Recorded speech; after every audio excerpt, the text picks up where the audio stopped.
Start. So, good evening, everyone. Welcome to our session on preparing and producing bakery products and part of the bread and pastry production and CQ qualification. So, this module is designed to give you the core skills, knowledge, and right attitudes needed to become a competent baker. So, whether you are new to baking and you're looking to improve your skills, today we will break down exactly what goes into making great bread. So, from understanding ingredients to mastering the process.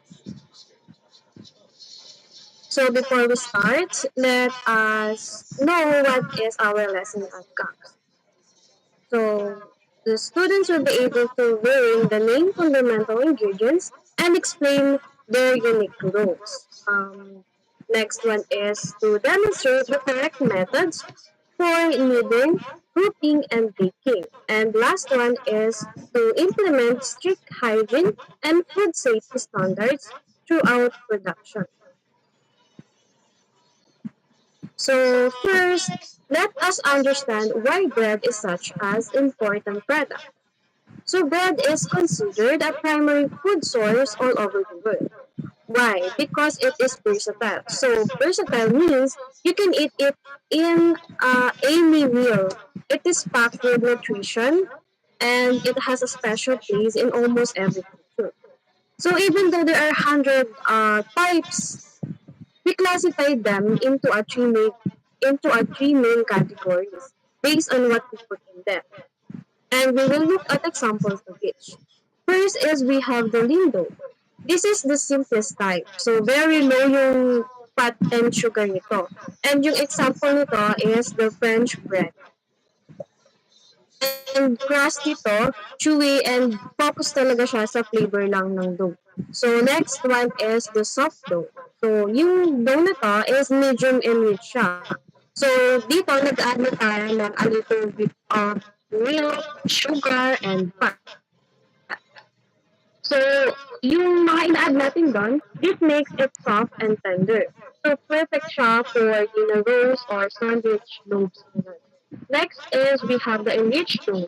So, kung kanina is medium lang yung enriched niya, dito naman sa enriched dough, rich siya kasi meron siyang high amount of fat, sugar, eggs, or milk. So, yung mga yun is, it is made soft, sweet, and high in calories and flavor. So, knowing yung mga category ng ating recipe, magiging false siya, ay makakatulong siya para maintindihan natin kung paano nga ba yung lasa at magiging outcome ng ating bread. So, next.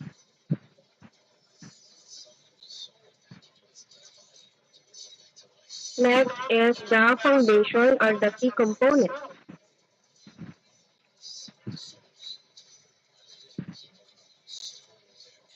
Now let's look at the foundation ingredients. So these are the basics you cannot make bread without. Wala daw hindi mo magagawa yung isang bread kung wala itong mga to. So every ingredient has a very specific job. Kung mismo yung isa dito or wala yung isa sa mga to, magiging iba din yung lasa or magiging outcome ng ating buong tinapay. So the first one is the flour. This is the most important building block. Why? Because we use this to specifically kasi meron siyang high protein content. Siyempre, when protein mixes with water, it turns into gluten. Sabihin natin na mas maging elastic talaga yung ating dough sa pamamagitan nito. Kasi hinhold niya yung air bubbles and mas nabibigay siya ng structure and chewiness sa ating dough. And without this, hindi tayo makakagawa ng good bread. The next one is the yeast. Yeast, this is our living ingredient. So, the living agent. Yeast is the microorganism that eats the sugars into dough and releases carbon dioxide gas. So, yung gas na to, tinatrap niya inside yung gluten na pinag-usapan natin kanina. And Eto, nagki-turns out na yung dough magiging rice siya and expand and become soft and fluffy. Nag-create din siya ng delicious aroma and flavor na malalasahan natin sa isang tinapay. So, next is the water. Water is the essential hydrator o yung tinatawag natin universal solvent. It does two major things. First, yung water, minimix siya nga sa flour para makamake ng gluten. So, second is, nakakontrol niya yung process. And yung warm water, ginigising niya yung yeast para mag-start mag-work. While the amount of water, yung amount ng water na ilalagay natin, nagdedetermine siya kung magkakaroon ka nga ba ng, kung magiging soft nga ba or stiff yung dough mo.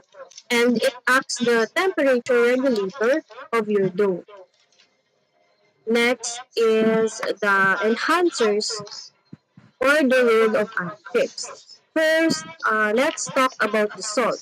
So many people think salt is just for flavor. Niisip na daw na parang pampalasa lang siya, but it does much more than that. So, it brings out the natural taste of the flour and balances sweetness. Yung salt kasi, nagko-control siya sa yeast. And kung walang salt, yeast would work too fast, get out of control, and maruruin ang magugulo yung dough natin. Next is we have the sugar. Sugar is not just sweetness. Hindi lang siya basta pangpatanis. So yung yeast, love niya yung sugar kasi binibigyan ng sugar yung yeast ng energy na para maging mas mabilis yung pag-work niya and mas makapit yung dough. So, ini-improve niya yung color. So, it helps create the beautiful golden to brown crust through a chemical reaction called the Maillard reaction when baking. And finally, we have the fat or oil. So, this includes butter, margarine, vegetable oil, or shortening.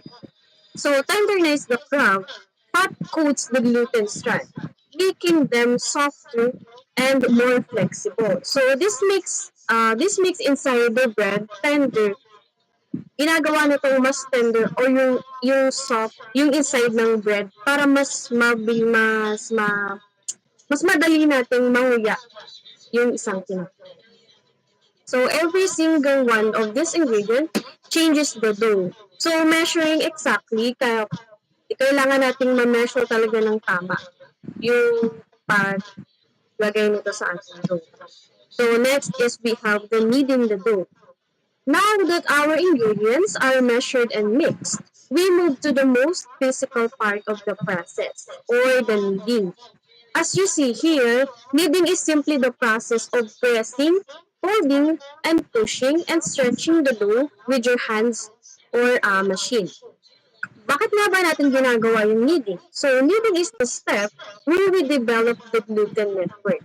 So, syempre, when flour and water first mix, kapag napaghalo natin sila, so gluten proteins are there. Merong proteins. But they are messy, tangled, and weak.